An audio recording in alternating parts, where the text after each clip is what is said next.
Okay, once red blood cells reach the end of their lifespan, heme degradation begins. So heme oxygenase catalyzes the cleavage of the heme molecule to produce biliverdin, a green pigment that is then produced to form bilirubin, red-orange pigment. Bilirubin travels through the bloodstream first to the liver, then is secreted into bile. Once in the intestine, bacterial enzymes convert bilirubin into urobilinogen. Some urobilinogen is transported to the kidneys and excreted as urobilin, but most is converted into stercobilin, the primary pigment of feces. Next, we'll talk about some functioning impairments of heme. So, talk about porphyrias, a set of disorders caused by genetic defects in heme's biosynthesis. There are 7 known porphyrias, and they're characterized by buildup of porphyrin or its precursors in the heme biosynthetic pathway. One example is congenital erythropoietic porphyria, which results from uroporphyrinogen 3 synthase deficiency and causes the buildup of precursors such as coporphyrinogen 1. Symptoms include red teeth, red urine, and skin ulcers as these precursors are excreted. This porphyria specifically affects human red blood cells, but other porphyrias can affect liver cells. Also, carbon monoxide has an effect on hemoglobin. Free heme binds carbon monoxide with 20,000 times greater affinity than oxygen. So hemoglobin must reduce the affinity for its human carbon monoxide to prevent asphyxiation. It was first thought that this reduced affinity was due to steric bending of carbon monoxide in heme's active site, but X-ray studies have shown that the steric bending was not significant enough to explain the lower affinity. Rather, the cause of this reduced affinity is due to increased H bonding with histidine E7 and O2 in hemoglobin. So this distal histidine here, better interaction with O2 than CO.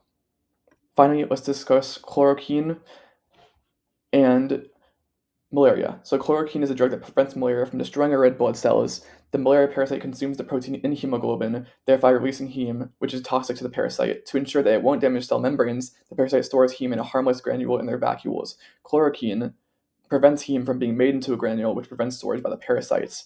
This free heme inhibits parasitic enzymes and damages its cell membrane, so stops parasites.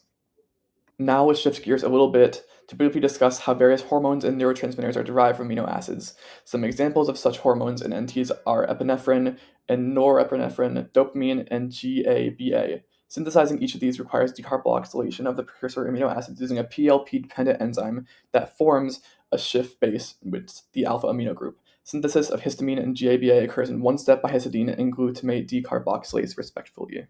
And a simplified picture of that is shown here in the slide.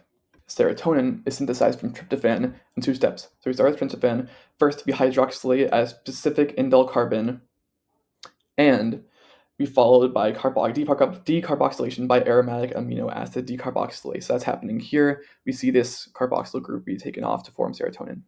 Finally, catecholamines are derived from tyrosine. First, tyrosine's ring is hydroxylated to L-DOPA, which is shown here, an extra hydroxyl group here, which is decarboxylated at the alpha carboxyl group to dopamine. Dopamine is then hydroxylated at what was the beta carbon to yield the neurotransmitter norepinephrine. Methylating the amine on norepinephrine by S-adenosylmethionine gives epinephrine. The concentration of these various enzymes dictates which catecholamine is most present.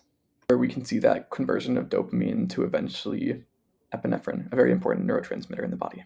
Okay, to recap, we have discussed how amino acids are often precursors to physiologically active molecules. We elaborated on heme, including its synthesis, regulation, and degradation, and we also discussed conditions that impair heme functioning. Finally, we discussed common hormones and neurotransmitters derived from amino acids and showed that we have varying levels of chemistry needed to form these neurotransmitters. Thanks, that's everything.